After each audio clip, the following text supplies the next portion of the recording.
What's going on, guys? We got some new information about Wayfinders launch 1.0, some little patch notes thingies, information on some of the weapons, the new character whose name is Laura, and some other things. Now, if you missed the live stream like I did, we'll be going over this together and seeing everything that's going on. You can check out the live stream on their YouTube channel or on Twitch channel, and I'll have links to those down in the description if you guys want to check those out and see the gameplay. I'm going to kind of wait myself until Monday and get hands-on with it for the first time and try not to spoil anything for myself with it.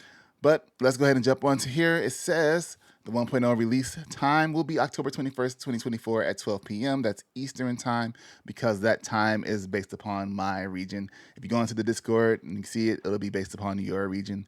But do the conversions if you need to. It says will be on sale at release, 10% off. The price increase they considered has been decided against. So the normal price is going to be $24.99. On Xbox, it's continuing to work towards. It's not going to be ready for launch, unfortunately, but hopefully they'll be ready before the end of October. And it runs about as well as the PS5 version. So what it sounds like is they have some slight issues with the optimization on Xbox. They're just trying to work out those kinks to get working to be ready for Xbox. So fortunately, you guys still waiting a little bit longer on Xbox. A Critical Role Supporter Pack, $19.99 USD. Proceeds split is between Airship Syndicate and Critical Role. There's going to be 4 character personas, which are like full body cosmetics. Grendel as Grog Strongjaw, Nis as Vaxilidon, Venomous as Vexalia, and Laura as Kayleth. There's going to be 1 trinket and mount and saddle, 4 character charms, 15 housing items, and 10 sprays. The Crucible open world location, base level 32 to 35-ish. It's a new area. It's going to be Mythic level 40 for the Mythic level dungeons that are in there. Zones. Expeditions are going to be the Shattered Foundry and the Aegis Vault. Your zone resources are going to be Tangled Spectra, which is a new resource. There's going to be 4 new hunts, names unlisted to prevent spoilers. Hookshot stationary grapple points are new. We saw that in the last video. Only in the Crucible and its expeditions and hunts for now. They have thoughts about adding it to older zones as a possibility, but I'm sure that depends on how the game goes in the future. They want to put the manpower towards that. There's also going to be a new enemy type called the Eldrin, so no more gobbles and slimes. Access is obtained right after the end of the current storyline, so if you're all caught up, if you've been playing now, you'll be ready to jump into the next part of the zone. If not, don't worry about it. It's all good gameplay. The new Wayfinder is called Laura, that is her name. About 9 armor sets and 5 personas, including default. The unlock is going to be from the Trial of Lingering Light. This is going to drop what you need to unlock her that way. That's how the game works now. You don't have to do all this extra crafting to unlock the characters. It's just a 1 drop. You get the drop, and you use that drop to unlock the character. To awaken the characters, there are crafting items, though. The archetype is an Arcanist. Her passive ability is Channeling. Laura can channel the power of her avatar by hitting enemies with attacks or abilities. Once her power has fully charged, she enters the channeling state, further empowering her abilities. Her first ability is Clobber. Launches Spirit Fist forward, smashing through enemies in its path while channeling causes additional break damage and knocks enemies back. Clobber's cooldown is reset whenever Laura enters her channeling state. It has multiple charges. Level 1 enemies hit by Clobber become temporarily weakened, dealing 10% reduced damage. Level 2 damage increased by 15%, and level 3 break damage increased by 20%. Her second ability, Possession, allows the avatar to exert its presence, granting Laura a damage shield that reflects damage to attackers for a short duration. Also, Laura and nearby allies gain a protective aura that reduces incoming damage. While channeling, the avatar manifests to pull in and smash nearby enemies, and all party members will gain the reflective shield in addition to the damage reduction aura. Now, thinking about it, it reminds me of, I don't know if you guys watch Tsukimichi, how he can manifest his mana on the outside of him. That's what it sounds like. Level 1, Possession lasts an additional 2 seconds. Level 2, Reflective Shield damage increased by 50%, and level 3, Activating Possession also taunts nearby enemies, forcing them to target you. The third ability, Seismic Launch, quickly dash forward, damaging any enemies in front of you.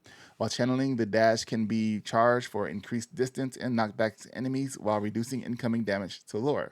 Level 1 damage increased by 15%. Level 2, Seismic Launch gains an additional charge, and level 3, break damage increased by 20%. And her ultimate is that It's called Unleash. So it says, unleash your spirit, transforming Laura into the avatar for a short time. The avatar regenerates health, is greatly resistant to all damage, and can pummel enemies with its fist. It's immune to knockdowns but can die. Lasts 8 to 10 seconds. Level 1 Unleash lasts for an additional 2 seconds. Level 2, when Unleash ends, Laura immediately gains full channeling power. Level 3, while Unleashed, Laura also gains the effects of possession. Now we have some new weapons that we've seen. Is a last ditch, it's a burst rifle. Thing is shadowy flight. Consume one locked and loaded charge to fire a shadowy blast, damaging nearby enemies and throwing the players backwards. A sword and shield called Dryads. A sword and shield called Unity. And daggers called Hush. Now I'm not sure they didn't talk about what Laura's main weapon is here, so I'm not going to go and peek and see. But guess if you guys want to look, I'll have those links in the description. You can see if they show the main weapon in the live stream. 21 new armor sets for the 7 current Wayfinders, 3 each, and new loading screens unlocked when you beat the game after finishing the Gorge post 1.0 content. There's going to be some new furniture, some mossy stuff too, and creature sonas. A persona of an enemy, each Wayfinder will have one. So if you guys remember back in the day, if you were watching the channel for a while, there was a thought where they were playing around with having a skin that was like one of the goblin people, and you can run around as like a goblin. So I guess they're actually putting that in the game, which is kind of cool because it's a theory they had, just like playing around with it, and they end up deciding to go with it because the community wanted it to happen. So it allows you to cosplay as select enemies, one example being Azar, Storm of Blades for Laura. Will primarily come from the level 40 mythic content. So I got to get in there and do that hard content, man. I've really been slacking on it. Miscellaneous full patch notes on Monday. World scaling won't scale above level 30, even though the new location areas are level 33 to 35. Wayfinder level remains kept at 30.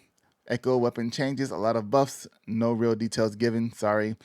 FSR 3 will not be coming with 1.0. It's designed for UE5, which makes it hard to use with UE4. They've expressed a willingness to do it in the future with update if possible, which means if there's enough people that are getting the game and they can keep the game going. DLSS3 will be coming with 1.0. The team wants to add sitting to furniture at some point. PS5 Pro enhancements are not planned at this time, perhaps in the future. There are going to be multiple save slots.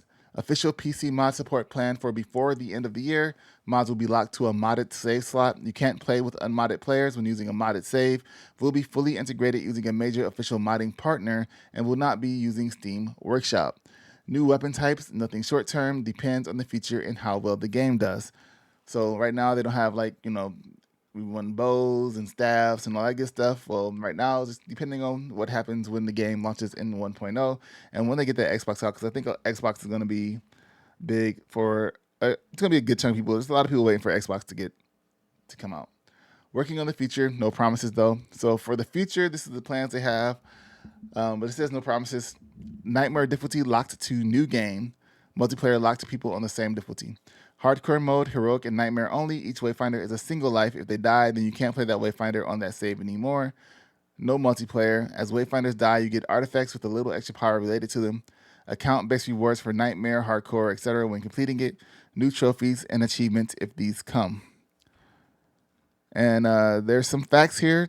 True facts about Laura. She's the littlest Wayfinder. She's the most technically complicated Wayfinder. There existed a version of Windgrave at 1.5 scale because we needed to prove that the Beast avatar could fit in the narrow hallways and Codex halls. They said I did have to work on these emotes a lot to make them less weird for Laura. She doesn't look it at first, but she's small. A lot of what I do is character animation framework stuff, not the actual animation, but like hand, inverse kinematics, inverse kinematics. I'm not sure which one it is. I know I'll get asked, so here's the beautiful character art that you'll see on the YouTube thumbnail. That's pretty cool. I think I might put it on my YouTube thumbnail as well. And there were some other things up here too. I'm going to double check real quick with some questions and answers that we have from Solid today. So there was a little small Q&A section earlier today before the live stream. And there's a couple of random patch notes they gave us. Grendel's Leap is now combo enabled and fixed not being able to put small housing items on mantles. So there's questions, seems like sales equal future content. They say, yep, we were honest at the start that we set out to deliver a fully finished 1.0 product, bug fixes, small patches here after launch, obviously, but anything further would have to make sense financially to do so. And somebody says, hope it fixes a lot of smaller bugs that have been around for a while. I'm talking about 1.0. And they say they fixed quite a bit. A lot aren't noted because it's just too much. So you'll see us say lots of bug fixes with toe catches and missed ledges without actually naming the locations. Same with echo stuff, etc. Isn't Crucible the biggest zone yet? It is, but it's deceiving because there's a lot of twists and turns in maze-like areas. So you won't stand on one end and go, wow, the other end is over there. They say they fixed a lot of the same issues each patch. and added new combat feedback on all weapons. But what does that mean? You have no idea how much of a pain it is formatting these on mobile. Believe me, if you want, or wait until Monday, but the experience on deck, I would say, is much improved. In fact, I'll even let Cheshire break NDA and weigh in on Steam Deck performance. They say, yeah, it's significantly better. It's honestly so much better. It's almost scary. Been running it capped at 40, and it generally runs over and around 30 frames per second. Frame time max went from 70 to 3840. If you know what that means, you'll go, whoa. But that said, it's recommended to reset the in-game settings to defaults at 1.0 if you've played before to make sure it loads the new profile correctly, since we've seen some weird issues. Obviously not an issue for new players, and you can tinker after that, but we added it to known issues, fact, so keep that in mind. Performance improvements for all platforms. Yes, we have some more working on that will come in some patches after 1.0, more bug fixes. And that's kind of it.